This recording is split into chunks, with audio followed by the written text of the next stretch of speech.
Shalom, Ibu Bapak, Saudara-saudaraku terkasih.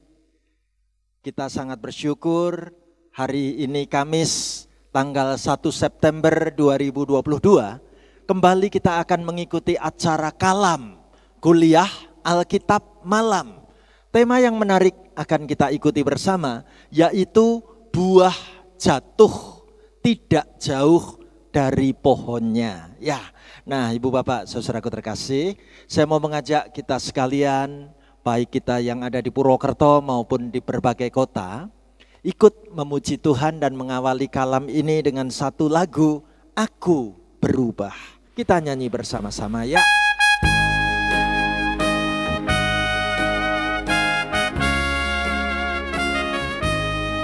Aku berubah, sungguh ku berubah, waktuku serahkan hatiku. Aku berubah, sungguh ku berubah, waktuku serahkan semua. Yang ku kasihi kini lenyap, yang lebih baik aku dapat. Aku berubah, sungguh ku berubah, waktuku serahkan semua. Sekali lagi, mari kita nyanyikan lagu ini sepenuh hati kita. Kita nyanyi bersama. Aku berubah, sungguh ku berubah, waktuku serahkan hatiku. Aku berubah, sungguh ku berubah, waktuku serahkan semua. Yang ku kasihi kini lenyap, yang lebih baik aku dapat. Aku berubah, sungguh ku berubah, waktuku serahkan semua. Amin. Puji Tuhan. Bersyukur kami Tuhan, kalau hari ini kami boleh memiliki waktu bersama dengan banyak sahabat kami di berbagai tempat dan di berbagai kota, mengikuti siaran online untuk kuliah Alkitab malam. Tuhan, kami ingin membuka kalam ini dengan satu kerinduan hati, bahwa firman-Mu akan diberitakan dan mengubah hidup kami menjadi baru. Pakai dan perlengkapi hamba-Mu Tuhan, membagikan sabda firman Tuhan, memberkati kehidupan iman kami bertumbuh-tumbuh di dalam Engkau. Terima kasih Tuhan Yesus, kami merindukan sabda-Mu, kami menanti-nantikan firman-Mu. Berbicaralah kepada kami siap sedia mendengarkannya. Di dalam nama Tuhan Yesus Kristus, kami datang berdoa bersama-sama. Haleluya. Amin. Ibu Bapak, saudaraku terkasih, tema yang menarik akan kita ikuti lewat kalam hari ini, bahwa buah jatuh tidak jauh dari pohonnya. Ya. Nah, Ibu Bapak, saudaraku terkasih, menarik bila kita mengenal istilah ini dalam berbagai kumpulan peribahasa. Ya. Seperti apa orang membahasakan buah jatuh tidak jauh dari pohonnya. Dalam bahasa Inggris digunakan pepatah mengatakan, Like the son, like the father. Ya. Seperti apa anak lelakinya, ya seperti itulah ayahnya, kira-kira gitu. Atau dalam bahasa Jawa, kita mengenal istilah kacang ora ninggal lanjaran. Ya. Ibu bapak, saudaraku terkasih, menarik. Apakah di dalam Alkitab kita juga menjumpai kisah-kisah yang mirip-mirip antara apa yang dilakukan orang tua ternyata juga diperbuat oleh anaknya. Ya, yang pertama kita temukan bacaan Alkitab hari ini dari Kejadian 12 ayat 10 sampai 13. Kisah tentang Abram menyangkal Sarai istrinya di depan Raja Mesir. Bagaimana bunyi bacaan firman-Nya? Ayo kita bareng-bareng membaca dan mengucapkan firman Tuhan begini. Ketika kelaparan timbul di negeri itu, pergilah Abram ke Mesir untuk tinggal di situ sebagai orang asing, sebab hebat kelaparan di negeri itu. Pada waktu ia akan masuk ke Mesir, berkatalah ia kepada Sarai istrinya, memang aku tahu bahwa engkau adalah seorang perempuan yang cantik parasnya. Apabila orang Mesir melihat engkau, mereka akan berkata itu istrinya. Jadi mereka akan membunuh aku dan membiarkan engkau hidup. Katakanlah bahwa engkau adikku, supaya aku diperlakukan mereka dengan baik karena engkau, dan aku dibiarkan hidup oleh sebab engkau. Ibu bapak, saudaraku terkasih, bacaan pertama ini mau menceritakan kepada saudara dan saya, Abram dalam masa kelaparan yang terjadi saat itu mengungsi ke Mesir. Tapi Abram begitu takut ketika membawa Sarai istrinya. Jangan-jangan nanti Sarai istriku yang cantik ini akan diminta oleh orang Mesir. Lalu mereka akan membunuh aku. Jadi aku mesti berkata kepada Sarai istriku, jangan katakan kalau engkau adalah istriku. Katakan kepada orang Mesir bahwa engkau itu adikku. Itu yang dilakukan Abram terhadap Sarai istrinya. Apakah ini juga menurun dalam diri anaknya? Anak Abram dan Sarai namanya Ishak. Apakah kita menemukan kisah cerita yang serupa? Ayo kita bandingkan dengan cerita yang kedua ini. Saudaraku, kisah tentang Ishak menyangkal Ribkah, istrinya, di depan Raja Filistin. Saya ajak kita membaca kitab Kejadian 26 ayat 1, ayat 6 dan ayat 7. Yuk kita baca sama-sama ya. Maka timbullah kelaparan di negeri itu. Ini bukan kelaparan yang pertama yang telah terjadi dalam zaman Abram. Sebab itu Ishak pergi ke Gerar kepada Abimelekh, raja orang Filistin. Jadi tinggallah Ishak di Gerar.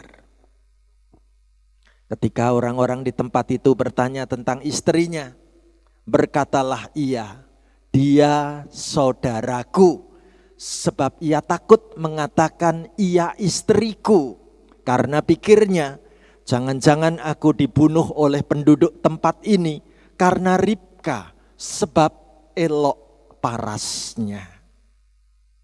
Ibu bapak, saudara-saudaraku terkasih, peristiwa yang kedua terjadi.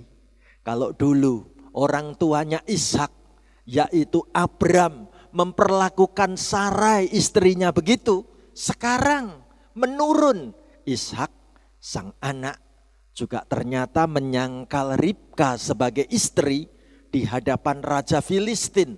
Kebetulan peristiwanya enggak beda jauh, yaitu ketika di negeri itu mengalami masa paceklik, masa kelaparan, masa pagebluk, tidak ada panen yang berhasil, masa pandemi yang menakutkan. Yang terjadi ternyata ada modus bagaimana seorang suami menyangkal istrinya dan mengaku kalau itu adalah saudaranya. Buah jatuh tidak jauh dari pohonnya ya, kacang orang ninggal lanjaran. Ya, like a son, like father. Ya, ibu bapak saudaraku, kita bandingkan lagi. Apakah masih berlanjut kisah seperti begini? Coba kita bandingkan dengan bacaan yang ketiga. Saya ajak ibu bapak saudara-saudari membaca Kejadian 25 ayat 28 bareng-bareng saya ya. Ishak sayang kepada Esau sebab ia suka makan daging buruan. Tetapi Ribka kasih kepada Yakub. Ini bicara tentang bagaimana Ishak sebagai seorang papa lebih sayang dengan anaknya yang bernama Esau. Sedangkan Ribka sebagai mama lebih memilih sayang kepada anaknya yang bernama Yakub. Jadi papa mama itu ternyata memperlakukan anak itu dengan pilih kasih. Papahnya lebih mengasihi Esau, mamahnya lebih mengasihi Yakub.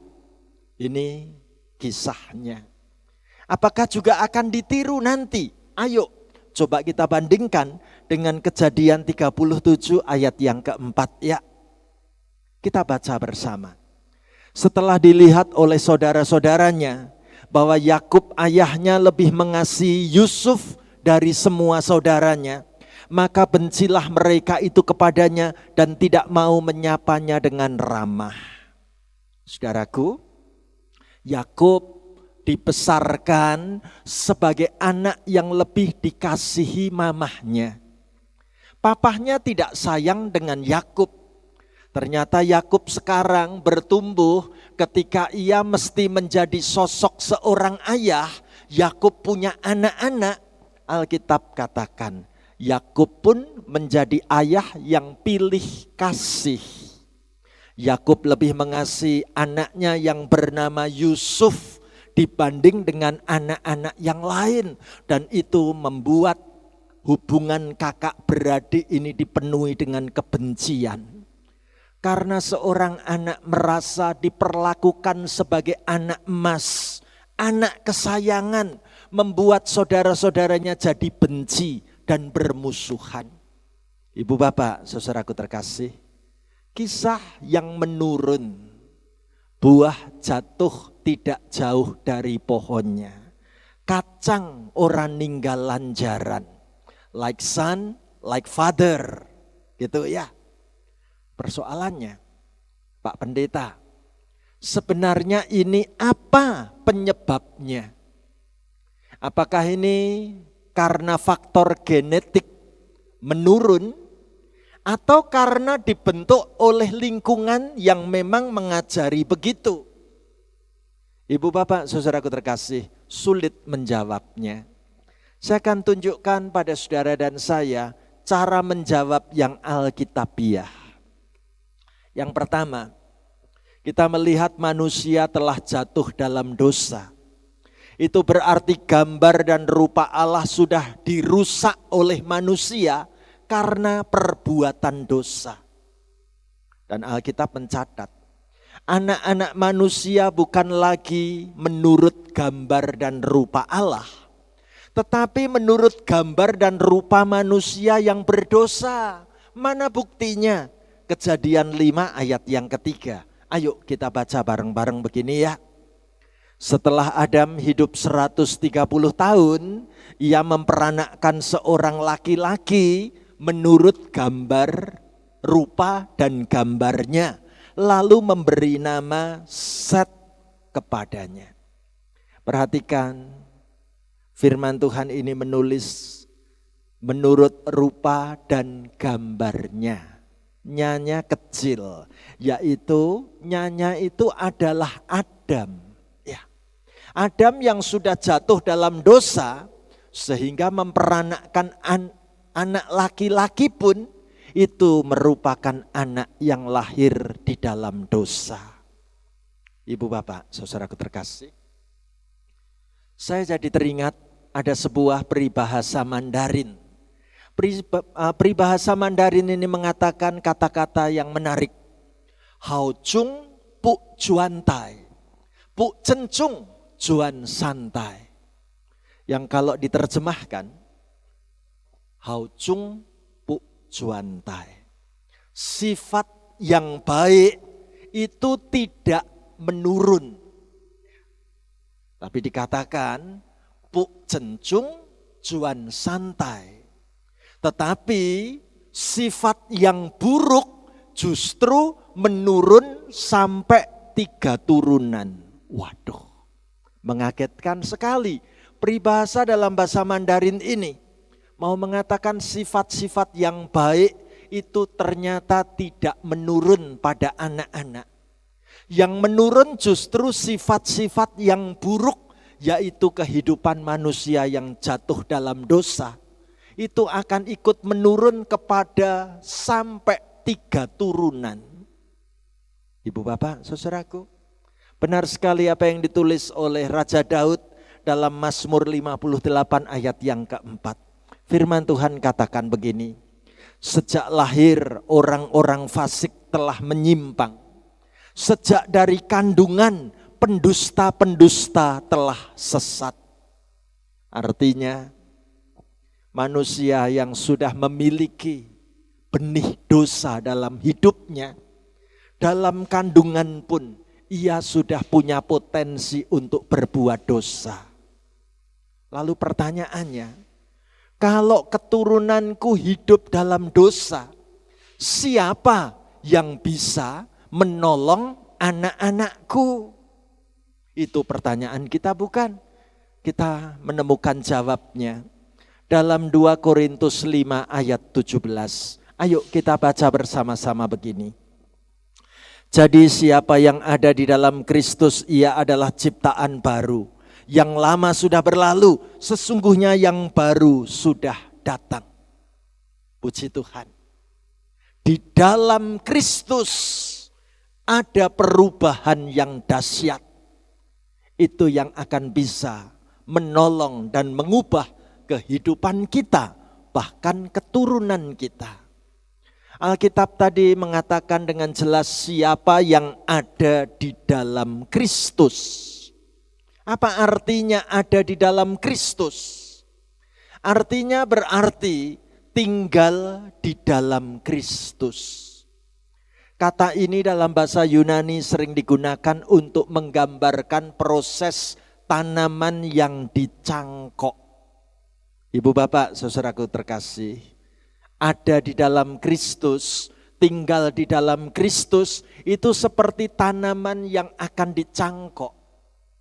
Artinya kita bisa membayangkan, kalau kita kepingin mendapatkan buah yang sama persis enaknya, maka kita tidak bisa menanam hanya dari bijinya. Kita perlu mencangkok tanaman induknya. Bagaimana cara mencangkok tanaman induknya? Kulit tanaman induk ini dikelupas sedikit. Ya. Lalu pada bagian kulit yang telah dikelupas tadi, kemudian disiapkan tanah dan serabut, lalu diikatkan di situ, biar nanti tumbuh tunas yang baru. Jadi, ada di dalam Kristus seperti proses hidup kita harus melekat terus kepada Tuhan. Seperti tanaman yang sedang dicangkokkan, nanti tumbuh kehidupan yang baru. Puji Tuhan. Hasilnya pasti akan ada perubahan dahsyat. Perubahan dahsyat seperti apa? Lihatlah. Saya punya sebuah gambar bergerak tentang proses metamorfosa.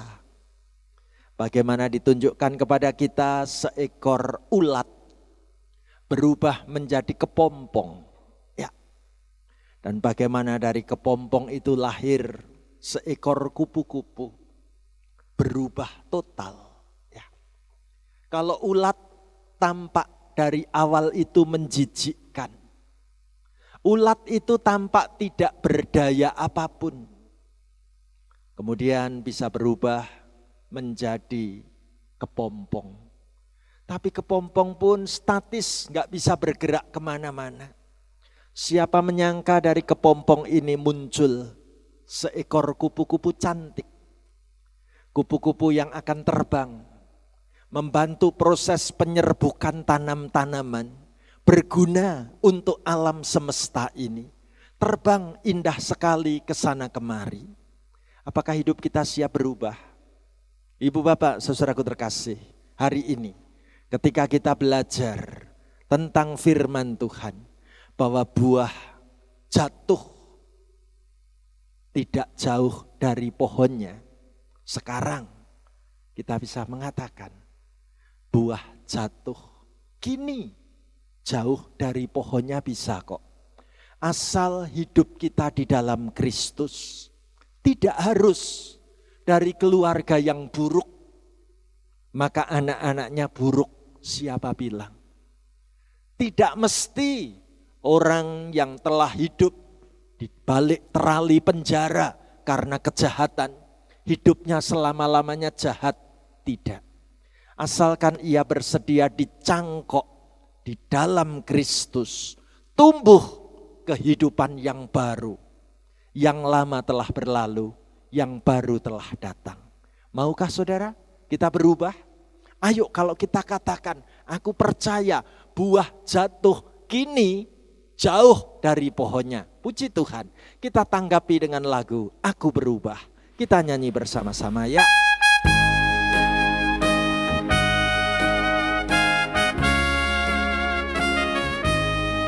Aku berubah, sungguh ku berubah.